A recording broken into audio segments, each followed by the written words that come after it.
Yeshua cautioned his followers that while the rewards of following his way were supreme, it was a path contrary to the way the material world worked.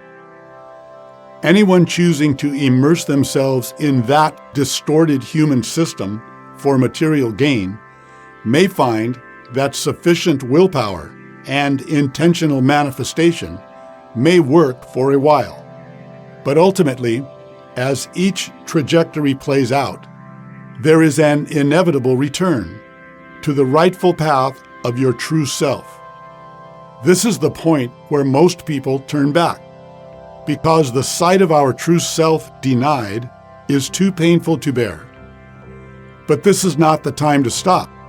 It's the perfect moment to remember exactly why we must choose the path with heart. This is rarely easy because it means an encounter with the unknown. It may mean ending long-term relationship.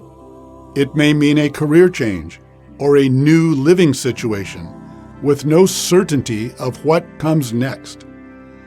Kung Fu Grand Master Chin Su Dek, commonly known as Jimmy H. Wu, told us that in the face of an uncertain outcome, we should be like a tiger coming out of a box. There is a saying in Shaolin Buddhism that at this point you can accomplish anything if your heart is strong enough to cut off any avenue of retreat, then advance like an arrow shot from a bow. The Buddha said that once we cross a river to an unknown land, to burn our boat and leave ourselves no choice but to go forward. Legendary samurai Musashi said that even when we find ourselves facing death itself, if we run straight at it, we may wake up on the other side of it. Squarely facing an unknown future where the emotional landscape may be foreign to us and where our previous methods may no longer work, becomes a challenge to trust what we know in our hearts to be true. These are the turning points in a person's life. In the Bible, when God gave orders to a person, they were often struck with terror once they realized they were not only hearing directly from the source of all, but being sent into a future they never imagined for themselves. Some, like Elijah, hid their faces and pulled their coats over their heads. God usually told them, "Do not be afraid. You can do what is required, because this is your destiny.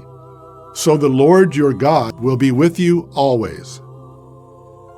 We must stop comparing ourselves to other people and find where we are happiest, making our contributions from our authentic selves.